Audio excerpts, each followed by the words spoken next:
गुरुजी, इन्होंने आपके लिए एक संदेश भेजा है।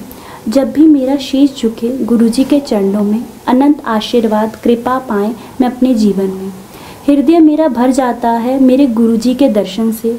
ना कोई शिकवा ना कोई शिकायत है, ना किसी से भेदभाव है, ना जाति कोई दुश्मनी में है। सुख और दुख का अंतर मिलता है गुरुजी का ज्ञान और मधुर वाणी से। पहले संसार सब कुछ था मेरा, लेकिन अब मेरे संसार मेरे गुरुजी ही हैं। दिन रात भक्ति में गुजरे मेरे दिन, यही मेरी आरजू है। मुझसे गुरुजी कभी ना रूठें, यही दिल की ख्वाहिश है।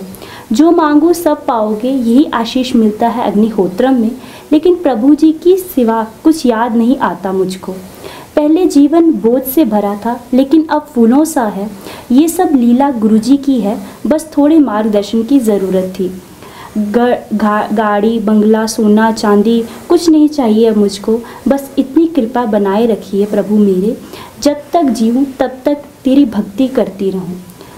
सिर पर हमेशा आपका आशीर्वाद रहे गुरुवर।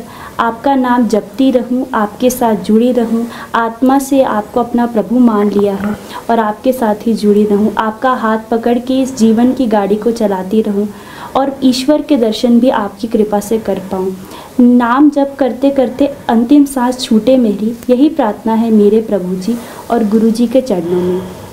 यही आशीष चाहिए, दूजी कोई तमन्ना नहीं। समय समय पर दर्शन हो, यही चाहती हूँ मैं।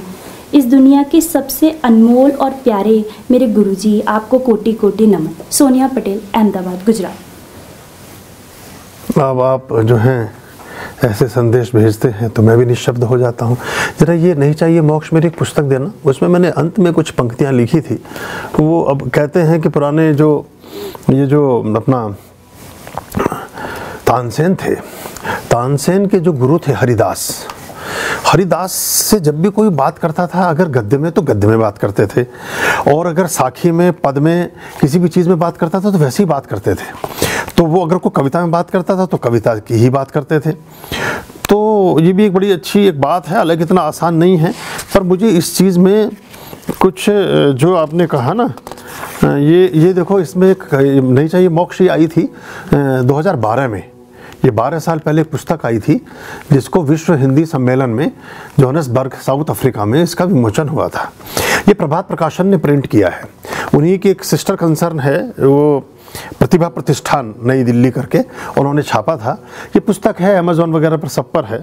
तो उस समय की जो पुरानी अनुभूतियाँ थी 2012 से पहले उसमें था कि अब ये लगभग जैसे तुमने बात की उसी की का उत्तर है पृष्ठ संख्या 99 पर कि सोने चांदी हीरे मोती में क्या रखा है। अच्छा, मेरे साथ एक और इत्तेफाक है, वैसे तो सारे बड़े, मतलब मैं कोई कवि नहीं हूँ, ये तो जो मुझे कुछ पंक्तियाँ आई मैंने लिख दी, मैं कोई मूल रूपेण कवि नहीं हूँ, लेकिन मुझे अपनी कविताएँ याद नहीं रहती, बाकी सबकी याद रहती है। अपनी कविता को मैं पुस्तक से ही पढ़ पाता हूँ, क्योंकि उसमें या तो वो चूंकि शिल्प किया गया तो उसमें और भी करेक्शन हमेशा चलती रहती है दिमाग में, इसलिए रहा होगा। बहरहाल पुस्तक से पढ़ रहा हूँ मैं। सोने चांदी हीरे मोती में क्या रखा है, तुझसे अगर संबंध बने तो वही पक्का है। सोने चांदी हीरे मोती में क्या रखा है, तुझसे अगर संबंध बने तो वही पक्का है। इसमें सारी चीज़ों को आप दृष्टिगत रखिएगा, परमात्मा और देवीय स्वरूप और भगवान शिव, इनके इर्द गिर्द रखिएगा। तेरे मेरे बीच में ये जो भी रिश्ता है, तुम मानो या ना मानो, नस नस में रिश्ता है। सांसों की हर धड़कन बस तेरा ही फेरा है। आओ अब स्वीकार करो ये जीवन तेरा है। तेरे मेरे के फंदे में ये जीवन रीता है, पर हित में जो बीत रहा वह जीवन गीता है। इच्छाओं की दुनिया ने बाजार सजाए हैं, मोल लगाओ हम सब यहाँ पर बिकने आए हैं। दुर्गुणों की चादर मैली ये अब मानो तुम, अपने भीतर बैठे भगवान को जानो तुम। कर्मों के इस उपवन में पग पग पर धोखे हैं, बचकर तुम रह लेना थोड़े कम ही मौके हैं। मिलना और बिछड़ना सब किस्मत के लेखे हैं। अगर आप एक देखो, ये 12 साल पहले मैंने कविता लिखी, 2012 साल बाद आपने संदेश भेजा सोनिया ने। इसमें आपकी बहुत सारी बातों के उत्तर हैं पहले से लिखे। मिलना और बिछड़ना सब किस्मत के लेखे हैं, बड़े बड़े अवतारों ने यहाँ दुर्दिन देखे हैं। हम बताते हैं यहाँ जीवन किसका सच्चा है, तन से हो बूढ़ा और मन से जो बच्चा है। पुण्य कर्म की आंच में यह जीवन तप जाएगा, चाहेगा जो ईश को वो सीधे स्वर्ग को जाएगा। राग रोग है क्या, सब कर्मों की चिट्ठी है। जो छूट गया वो सोना, जो पाओगे मिट्टी है। अपने अनुभव की तुमको एक बात बताते हैं, बस कर्ज ही उतारने हम इस जग में आते हैं। धर्म अर्थ काम मोक्ष को जिसने सच में जीता है, नानक वही बुद्ध है, वो राम और सीता है।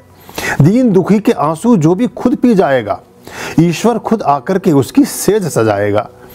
चीजों पर मरने वाले सच में मर जाएंगे, मरने को जीने वाले निज धाम को जाएंगे। बेहोशी में व्यसनों की जो बेल उगाता है, निश्चित मानो काल उसी को मार गिराता है। दुनिया में थोड़े भी जिसने फूल उगाए हैं, जीसस कबीर शिव और महावीर कहाए हैं। मन की देहरी पर सांसों के दीप सजाते हैं, अंधकार के सारे रिश्तेदार भगाते हैं।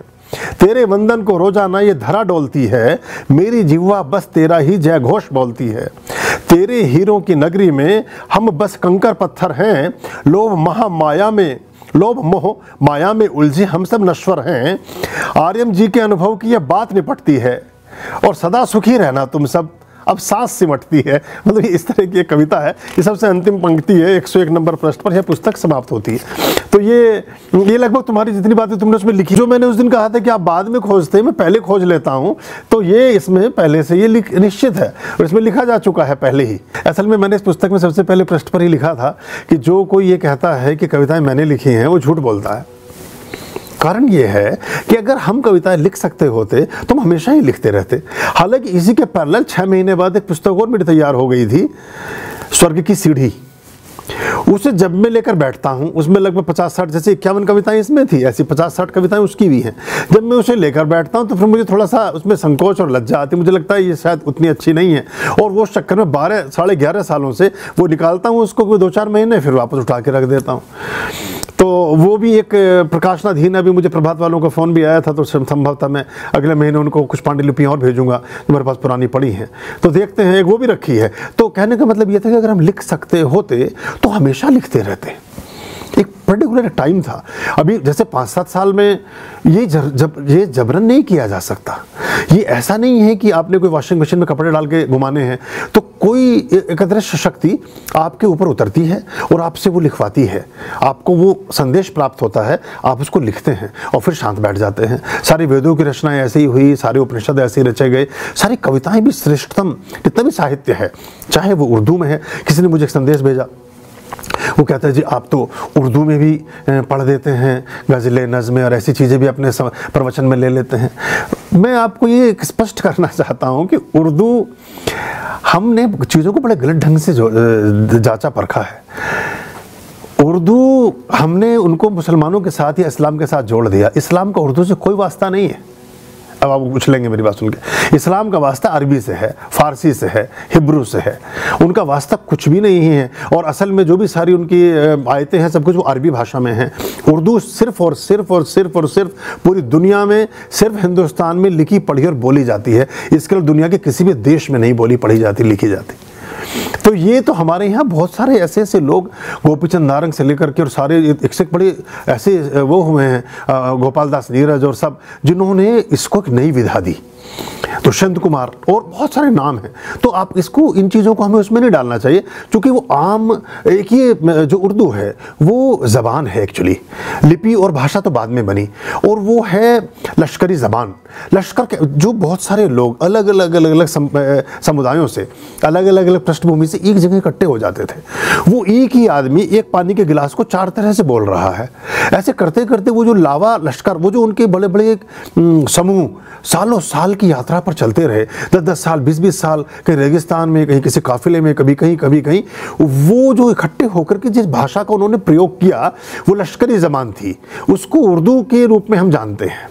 तो किसी उसमें पर्शियन के शब्द भी हैं, उसमें देवनागरी हिंदी के शब्द भी हैं, उर्दू में संस्कृत के शब्द भी हैं, उर्दू में फारसी के भी हैं, उर्दू में अरबी के भी हैं, उर्दू में बहुत सारी भाषाओं का समुच्चय है।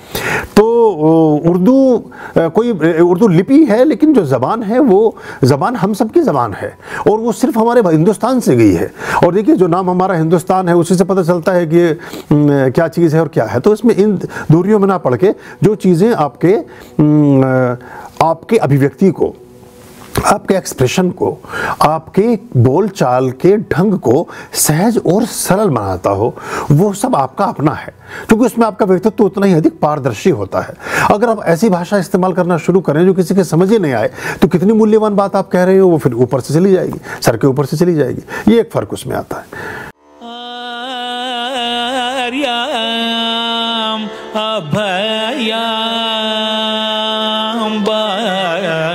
भज रे